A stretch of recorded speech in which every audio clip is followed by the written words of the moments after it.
Hola,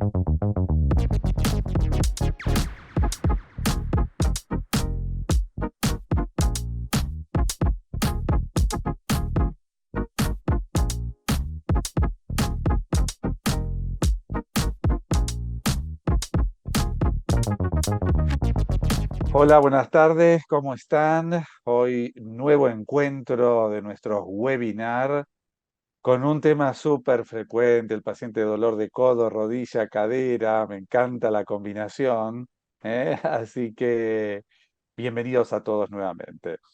Y bueno, y hoy lo tenemos a la doctora María Elena Crespo Arismendi, ella ya estuvo participando con nuestros webinar previamente y como fueron muy buenos, te volvemos aquí a llamar nuevamente para estos encuentros, Marianela. Así que bueno, hagan por favor las preguntas que quieran a través de YouTube y recuerden, si quieren recibir el certificado, por favor aquí abajo en el Zócalo va a aparecer un mail, así que manden un mail ahí para luego recibir tres preguntitas choice sencillas de lo que la doctora va a ahora exponer para así obtener el certificado. Así que bueno, sin más, empezamos, Marianela. Bueno, muchísimas gracias por estar nuevamente con nosotros.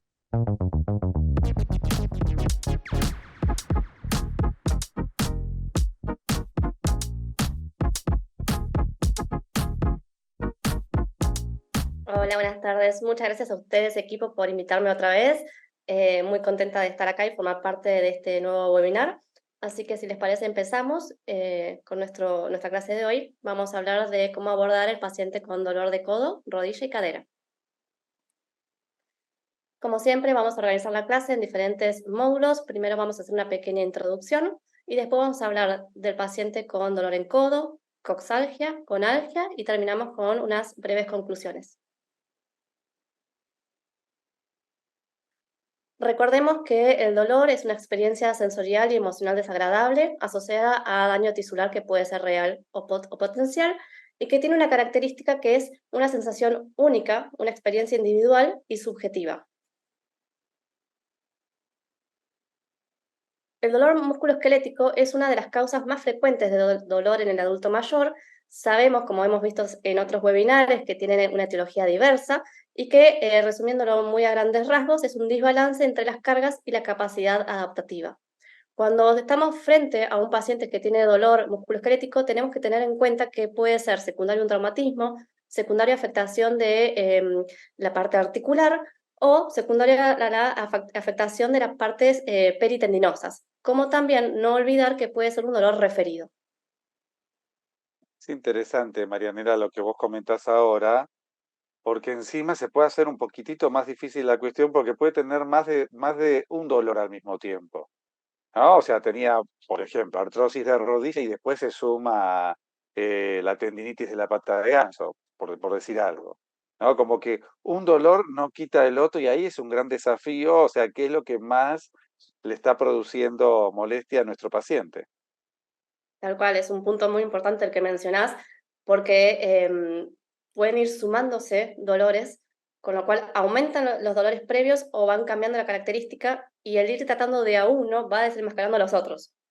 Por lo cual hay que siempre al examen físico tener en cuenta, buscar diferentes ramas de las cuales uno puede tener un dolor musculoesquelético, pero también puede tener un dolor articular y si no, también puede tener uno referido y aparte uno puede ser la causa de otro por posiciones antálgicas o por X motivo. Entonces hay que tener por eso me gusta este grafiquito porque nos amplía el panorama y no nos hace olvidar que tenemos que tener en cuenta estas cuatro cosas.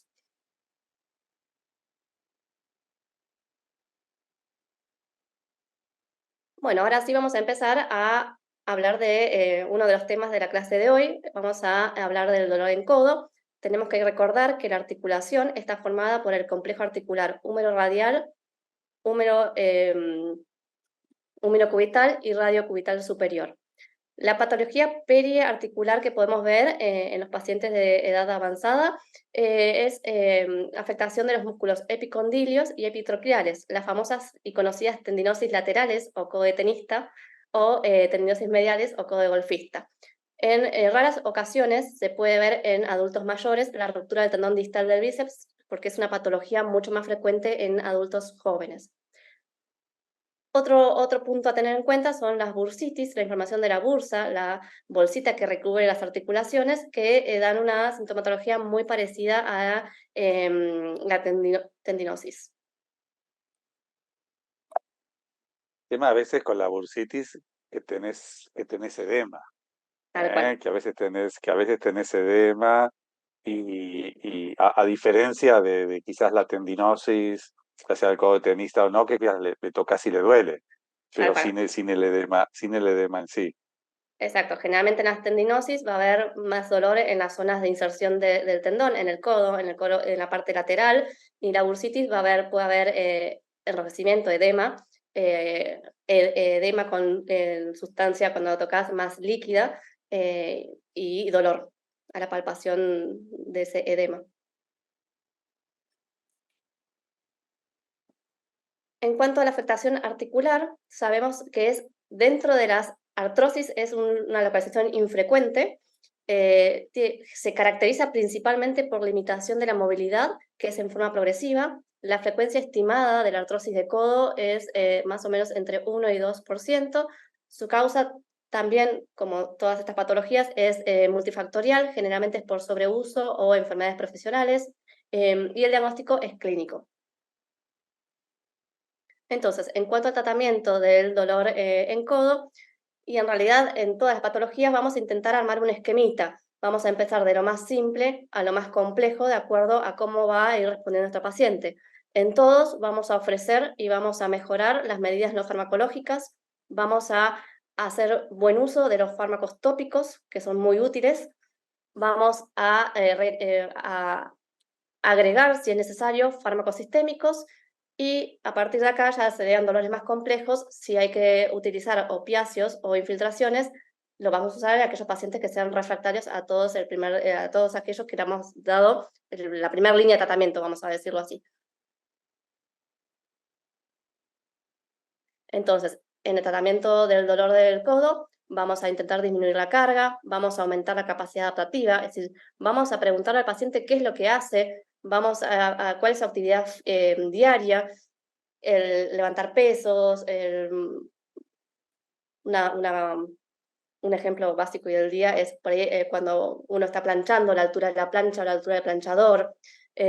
Vamos a intentar mejorar lo que es la capacidad adaptativa, o sea, una vez que pase el dolor agudo, intentar fortalecer esa musculatura. Bien, al principio vamos a ofrecerle reposo y frío local. Vamos a empezar con AINES tópicos, que tenemos una gran variedad, de ibuprofeno al 10%, diclofenac al 10 miligramos, o dexketoprofeno, y vamos a utilizarlos en la aplicación local cada 6 o cada 8 horas, luego de aplicar el frío. Yo me quedé un poco pensando en lo de la bursitis, me quedé con lo de la bursitis, que eh, cada tanto una vez, por lo menos lo que me pasó a mí y que calculo que a otros también, el tema del ácido úrico. ¿Eh? Y a veces como tenés una podagra o, bueno, siempre tenerlo en mente al margen, que si realmente hay muchos signos de inflamación y uno puede tomar una muestra de ahí desde ya mejor para ver qué está pasando, desde ya para ver los cristales, o descartar algún componente infeccioso. Pero me quedé en lo de la bursitis que cada tanto nos pasa, cada tanto nos pasa es que viene con esa inflamación y siempre uno está pensando si no tiene algo infeccioso o no, o vinculado con cristales. Bueno, es un dato, o sea, un dato muy importante a tener en cuenta. Ya lo hablamos en otros webinars, por eso no quise ahondar en este, pero sí tener en cuenta lo que nosotros llamamos terreno, ver qué paciente tenemos enfrente, ver si tiene antecedentes de hiperuricemia, si tiene antecedentes de gotas, si tiene antecedentes de haber tenido alguna afectación previa, o si este cuadro está afectando y tiene implicación sistémica. Ahí me está hablando Totalmente, de otro totalmente. cuadro totalmente diferente a lo que estamos hablando hoy. Eh, Sí, si tiene fiebre, si tiene las banderas rojas, dolor por la noche, una imposibilidad muy importante o que no está en relación a lo que uno está viendo en cuanto a la movilidad, o una repercusión muy importante con pérdida de peso, pérdida del apetito, amerita otros estudios, descartar que no sea algo infeccioso, algo inflamatorio, descartar que no haya derrame periarticular y seguir con el tratamiento, digamos, diagnóstico, o sea, con el estudio diagnóstico como para ver que no sea alguna infección, una artritis. ¿Sí? Entonces, vamos a ofrecerle como tercer paso, que no quiere decir que seas uno después del otro, algunos a veces lo damos complementarios de acuerdo al caso y de acuerdo al paciente que tengamos enfrente. Analgesia bioral, se vio en muchos estudios que el paracetamol sumado a las medidas farmacológicas y las medidas tópicas es muy satisfactoria la respuesta que se obtiene porque se usa como adyuvante en dosis de 1 gramo cada 12 horas. Después, si el paciente lo requiere o si el cuadro no mejora en las primeras 48 a 72 horas, ofrecemos otro tipo de tratamientos, proloterapia, que ya hemos hablado en otros webinars, fisioquinesioterapia, TENS y un montón de otras alternativas poco invasivas. Una vez pasado el dolor, ahí dejé un esquemita de las actividades que puede hacer.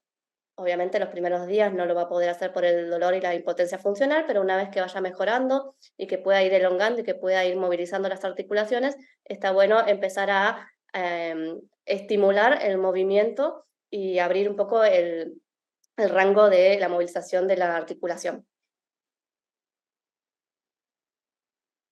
Esto de alguna manera va a depender, ¿qué va a depender que uno lo derive al paciente a hacer kinesiología o en realidad que haga ejercicios en casa o se hace estos ejercicios en casa y la cosa no mejora eventualmente después de kinesiología o son dos cosas que eventualmente pueden ser complementarias?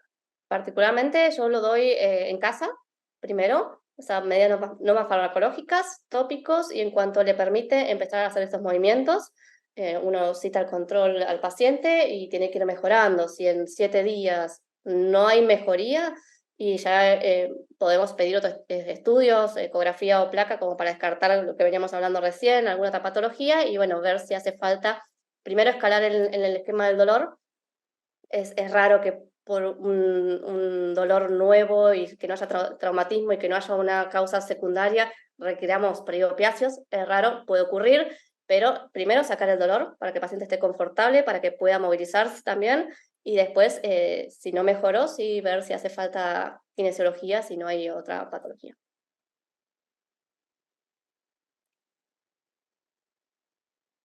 Si les parece, pasamos a nuestro segundo tópico del día, coxalgia, un gran tema que intenté resumir para que no sea práctico, pero podemos estar hablando mucho tiempo de este tema porque es un paciente, es un síntoma muy frecuente en todos nuestros pacientes.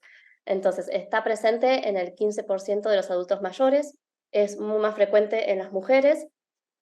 Las causas, como venimos hablando, puede ser múltiple, suele ser multifactorial y va agregando causas a medida que uno va envejeciendo. Al examen físico, realmente lo que hay que evaluar es el rango articular y el dolor ante la movilización. Pero como todo dolor, como todo abordaje de un paciente con dolor, hay que hacer un examen físico completo. Yo acá lo resumí y fui puntual, pero como hemos hablado en el webinar de músculo esquelético, el examen físico tiene que ser completo como para descartar cualquier otra causa con examen neurológico y evaluar al paciente en su totalidad. ¿Bien? Vamos a ver que no tenga escoliosis. Un dato muy importante que mis pacientes saben, que yo le doy mucha importancia, es la alteración de la pisada. Bien, ver cómo pisa el paciente, ver cómo gasta los zapatos, ver que el calzado que utilice sea adecuado, ver que no haya escoliosis o que no haya heterometría de miembros inferiores y ver que no haya una hemipelvis pequeña. No sé si querías acotar algo. No, totalmente, porque uno va directamente pensando en artrosis de cadera. Entonces, y el paciente a su vez puede tener otras cuestiones que de alguna manera pueden exacerbarle el dolor que tiene. ¿eh? Así que bueno, a tener en cuenta. Sí, sí, es un tópico que es sumamente importante en todo lo que es dolor de miembros inferiores, porque suele pasar desapercibido por el paciente. Entonces, Como decíamos, en cuanto a dolor periarticular, a nivel de la cadera, vamos a tener dolor a la palpación puntual de la inserción tendinosa o ligamentaria. Puede haber irradiación del dolor, que generalmente es por cara anterior o por cara lateral del muslo hasta la rodilla. Mejora con el reposo y calor. Reposo no sobre el lado afectado, sino reposo en cuanto a la actividad, y empeora con la sobrecarga. En cuanto a los ligamentos, vamos a tener afectación de los ligamentos iliofemoral, pubofemoral e isquiofemoral, y no olvidemos tener en cuenta los síndromes miofaciales, el iliosoas, glúteo medio, más frecuente de todos estos, muy frecuente en la práctica diaria. Muchas de las consultas por lumbalgia son patologías miofaciales del glúteo medio. Eh, otros síndromes miofaciales puede ser el glúteo mayor y el piriforme, pero de todos los que he nombrado, el más frecuente en la práctica que uno puede llegar a observar es el glúteo medio y alguna tendinosis. Por eso es que insisto mucho en esto de la pisada y del calzado a utilizar.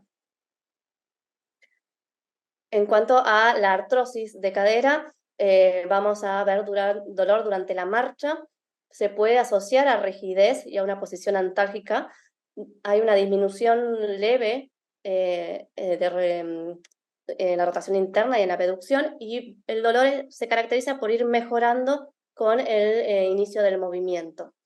No olvidemos en esta altura del dolor aquellos que son referidos por patología de columna, por sacroileitis, radiculopatías, cólicos renales o patologías abdominales. Por eso es que hago hincapié en el examen físico completo y en el interrogatorio completo de todo lo que está relacionado al cuadro que lleva al paciente a la consulta.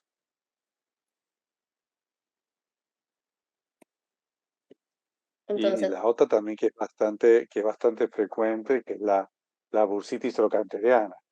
Viste, es que uno lo toca, ese es clásico, uno lo ve muy, muy frecuente, al margen que tenga la artrosis, pero el dolor es diferente y la estrategia obviamente es diferente también de abordaje, es decir, lo vas a comentar en un ratito, pero bueno, para tener en cuenta también cuando le tocas ahí, y el paciente duele ahí justo en la articulación y es característico que está acostado de ese lado y le duele.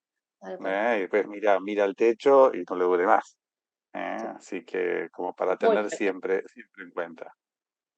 muy, muy frecuente. Si uno quisiese ahondar en que no es necesario porque el diagnóstico es clínico, pero si eso quisiera ahondar en los estudios, puede llegar a pedir una ecografía donde va a ver la patología tendinosa, bien, pero insisto que el diagnóstico es clínico, eh, pero sí es muy frecuente. Entonces, en cuanto al tratamiento, otra vez nuestro esquemita, vamos a empezar con medidas no farmacológicas, vamos a dar fármacos bioral, bien. No es raro acá que nuestros pacientes requieran algún tratamiento con algún opiáceo, y en casos quizás más extremos o más de moderados a graves, por ahí requieran cierto tipo de infiltración o de cirugía, que son medidas un poco más, vamos a decirlo, invasivas, pero que son cuadros que requieren otro tipo de abordaje, no son los cuadros que generalmente consultan en el día a día. Son pacientes que ya conocemos realmente y que ya los hemos ido estudiando y vemos que no mejoran porque su patología está evolucionando, por lo cual va a necesitar otro tipo de tratamiento. Entonces, vamos a disminuir la carga con calzado adecuado. Cuando hay dolor, se intenta ofrecerle al paciente la posibilidad de que utilice zapatillas, utilice zapatos que amortigüen la pisada. No nos sirven zapatos con suela dura y que el talón no esté sostenido, porque ese rebote hace que el dolor vaya rebotando rodilla y cadera. Entonces, zapato adecuado. Si el paciente requiere utilizar plantillas, ortesis, que por favor que las utilice la mayor cantidad de horas posible al día. Si requiere usar asistencia para la demostración, que las utilice por lo menos estos días y después reevaluamos. Hay muchos pacientes que se niegan a utilizar asistencia, y en estos días que están con dolor, que van acomodando la pisada, que van buscando la posición antálgica, la verdad que no nos ayuda el que no utilicen todos estos elementos que ayudan a disminuir la carga y empezar a mejorar un poquito. Obviamente, reducción del peso, una alimentación saludable y un peso adecuado para no sobrecargar a todas las articulaciones, los tendones y los ligamentos. Y también, como habíamos dicho previamente, vamos a aumentar la capacidad de adaptación. Vamos a ofrecer ejercicios, fisioterapia y una alimentación adecuada. Los primeros días va a requerir reposo, puede ser frío o puede ser calor. Esto depende del tiempo de evolución y de la afectación que estemos viendo en el paciente. Generalmente cuando es inflamatorio va a requerir frío, por ahí con artrosis mejora un poquito más el calor. Vamos a explicarle todo esto al paciente para que él entienda que la pisada, que la desalineación de los miembros inferiores puede provocar todo esto, por lo cual no son cosas que uno debe pasar por alto en el abordaje de los controles diarios o del día a día, ¿bien? Para evitar llegar a tener esta patología y tener que consultar por dolor. Entonces hay que ir explicándole la necesidad de un adecuado calzado y evitar actividades de quizás mucho rebote o poca amortiguación de los golpes. Es interesante lo que vos comentás, porque el paciente viene con el dolor en la cadera y vos le estás recetando plantilla. Entonces, para que entienda, o sea, esta vinculación, que no es un hecho aislado, sino que de alguna manera tiene una cierta lógica. Sí, sí, sí. Generalmente con la coxalgia vamos a necesitar un apoyo en los fármacos sistémicos. Como primera línea vamos a elegir paracetamol por su perfil de seguridad y porque hay trabajos que ven que asociado a todo lo que hemos venido hablando, realmente hay mejoría contra el placebo. Entonces, las dosis vamos a dar 1 gramo cada 12 horas y vamos a ir controlando la evolución. ¿Podemos recurrir a los AINES? Sí, si podemos recurrir, vamos a intentar primero recurrir al paracetamol, pero si es necesario, vamos a utilizar la menor dosis efectiva de AINES y lo vamos a utilizar cuando o el paracetamol no nos dio el resultado que realmente estábamos esperando o por algún antecedente puntual no pueda ser indicado en el paciente. En cuanto a los COX-IFs, tienen las mismas indicaciones que los AINES, tienen una eficacia similar y tienen el agregado que pueden ser utilizados en pacientes que tengan efectos renales o gastrointestinales. Opioides en ciertas patologías, artrosis severas de cadera, pueden ser requeridos y vamos a utilizarlos asociados con paracetamol o con AINES. Preferentemente elijo con paracetamol, porque son fármacos que van a tener que usar más de 2 o 3 días, entonces preferentemente prefiero con paracetamol, salvo que haya una contraindicación precisa. Otro tratamiento que podemos tener es los comprimidos con insaponificante de soja y palta, tener en cuenta que requiere un tratamiento largo, meses, como para empezar a ver alguna respuesta. A veces con esos medicamentos lo que uno va viendo es que uno puede ir quizás reduciendo un poco la dosis de analgésicos. Sí. ¿Viste? A ver, de cuánto realmente recupera el cartílago y eso, bueno, a veces en un adulto mayor es más complicado, pero me parece que quizás la clave va a estar puesto como una suerte de adyuvante en el contexto del tratamiento del dolor. Sí, sí.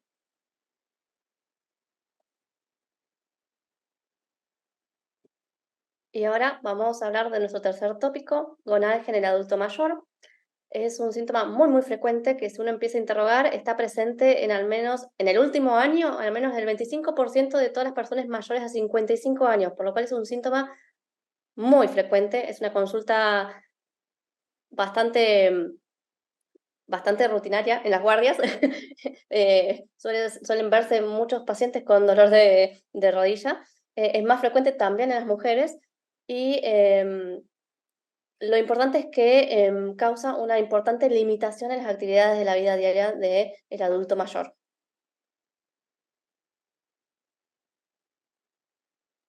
El examen físico, datos puntuales que hay que tener en cuenta: palpación por planos, vamos a ver que no exista sensibilidad periférica, vamos a palpar la inserción de los tendones y de los ligamentos, vamos a palpar las estructuras profundas, vamos a buscar puntos gatillos, asimetrías y deformaciones. Más o menos lo que veníamos hablando previamente. En cuanto a la afectación periarticular, acá las patologías más frecuentes que podemos encontrar son la tendinopatía de la pata de ganso, que es más bien un dolor lateral, tendinopatía rotuliana, que nos podemos orientar más o menos cuando el dolor es anterior. Podemos tener afectación del ligamento lateral interno o del menisco interno, y si el dolor es más ubicado en la parte posterior, debemos quizás buscar u orientarnos a alguna afectación de algún quíster de Baker, que es una tumoración que se palpa en el hueco popliteo y muchas veces se puede inflamar o infectar. Qué frecuente que es la tendinopatía de la pata de ganso. Cuando uno le toca la rodilla, muchas veces rodillas deformadas, ¿viste? Porque también tiene que ver, obviamente está vinculado con el tema de la artrosis, y uno va tocando y llegas a la parte interna y vos tocas ahí en la inserción y le duele. O sea, y es prácticamente característico y diagnóstico. Sí, sí. Duele, se palpa y duele, o sea, es un punto que uno lo puede buscar, es palpable y el paciente dice: ese es mi dolor. O sea, más allá que un paciente tenga artrosis, conoce su dolor de artrosis y te va especificando: ese no es el dolor por el cual hoy vengo, hoy tengo otro dolor y es el dolor puntual a la palpación de ese punto gatillo.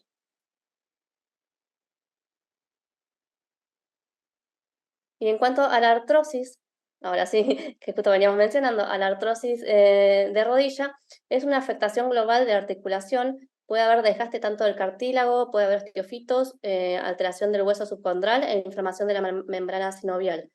Es la principal causa de gonalgia, puede afectar tanto a uno o más compartimentos de la rodilla y puede ser tanto uni o bilateral.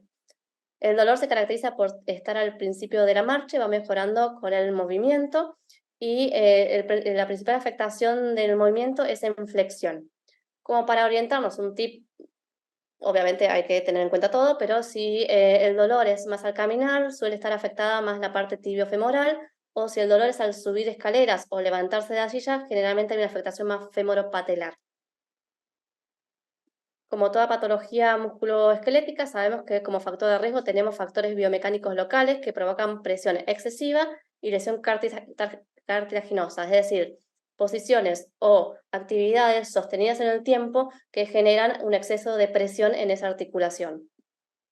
Los criterios, según la American College Rheumatology, es el dolor y al menos uno de estos síntomas: la edad mayor a 50 años, rigidez que puede durar menos de 30 minutos, puede haber crepitación de la articulación, y en la placa se pueden observar signos característicos, como por ejemplo los osteofitos. Un dato importante es que la afectación que se puede ver en la placa, en la radiografía, no necesariamente está relacionada con la gravedad o la afectación dolorosa que puede comentar el paciente. Eso es clave, ¿eh? Eso es clave porque eso tanto en cadera como en rodilla. O sea, o a veces le hacen, y siempre uno trata de pedir, cuando son articulaciones simétricas, ver las dos articulaciones, ya sea en la rodilla como ver en la cadera, y a veces quizás le duele más la articulación que radiográficamente está menos comprometida. Sí, y sí, porque Que sobrecarga también más puede pasar. la sana o la más sana porque la Bueno, otra pero duele. por eso, exacto, exacto, siempre tener en cuenta eso eh, a la hora de los hallazgos en las placas. Bueno, y el tratamiento, otra vez nuestro esquemita, vamos a indicar medidas no farmacológicas, fármacos tópicos, lo vamos a acompañar si hace falta con fármacos sistémicos, y dentro de los fármacos sistémicos vamos a evaluar si se requiere o no opiáceos. segundo paso, o tercero, sería infiltración, y el último paso, en casos muy, muy severos, ver si requiere tratamiento quirúrgico. También vamos a disminuir la carga, vamos a aumentar la capacidad de carga. Se vio que acá, con evidencia grado 1A, el ejercicio y las medidas educativas con el descenso de peso realmente son muy útiles para tener una mejor evolución del cuadro. Vamos a utilizar AINES tópicos, son eficaces para reducir el dolor y mejorar la funcionalidad. Se van a aplicar cada 6 o cada 8 horas. Tenemos como propuestas ibuprofeno al 10%, diclofenac 10 miligramos y dexketoprofeno 12,5 miligramos. Lo vamos a aplicar en toda la zona dolorosa y particularmente por detrás de la rodilla, como para mejorar un poco la absorción.